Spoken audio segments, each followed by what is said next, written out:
Well, you'd make a good commissioner, Eric. Are you interested? I'm interested. Sign me up. I talk all this crap on here. All right. If they offer it to me and I don't take it, that would look bad. They give me a chance to make a difference, but I don't think I'm under contention. But why not? I mean, hey, I'm putting out your name now.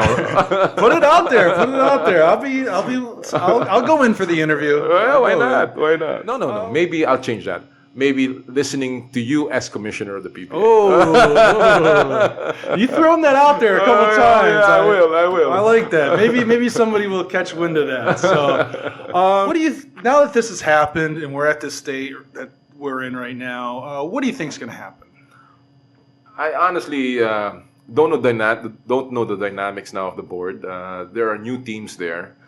Blackwater and Kia are teams that I have no personal knowledge in terms of how they work with the board. All I can say is this: Commissioner Chito is under the gun here. He cannot govern without the full support of the board. It's going to be very difficult. And if I were him, I would consider having a transition. I would consider leaving. I mean, it's not easy to hear that you've got 7 teams that are not supporting you. Yeah. I mean, it's tough. And it's even harder to know that these 7 teams think that you're with the 5 other teams, that you are biased for the 5. That is even harder.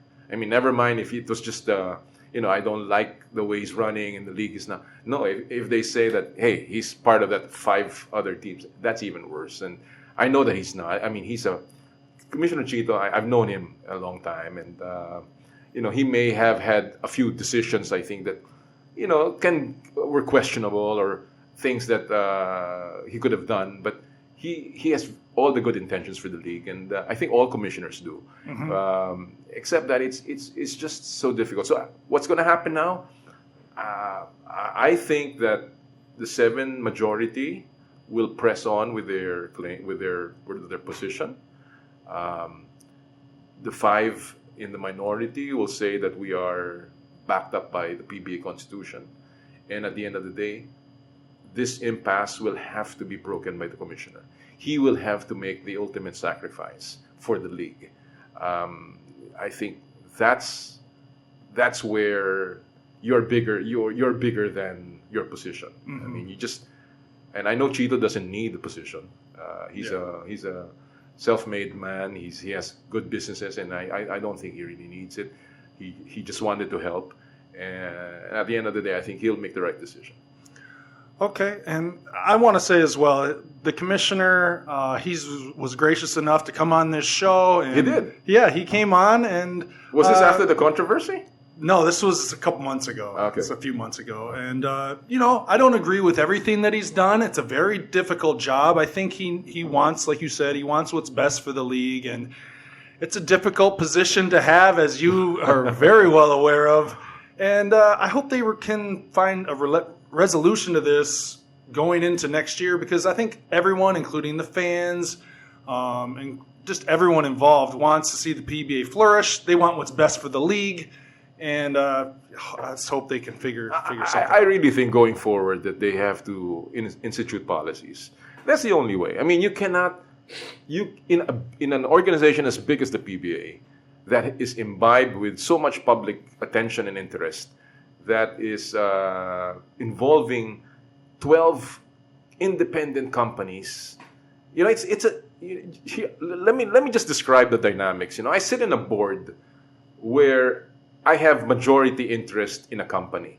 So everyone else, it's a numbers game. In other words, when I say something and I have 66%, they can't do anything about it because I own majority of the company. Mm-hmm. And that's exactly what is going on with all of these other teams. The San Miguel Group, the PLDT Group, the Alaska, Rain or Shine, everyone else, they own their companies. And whatever they say goes. Now you come into a board and you are one of 12, all right? Even if you say multiple teams for certain groups, but you're still just one vote out of 12.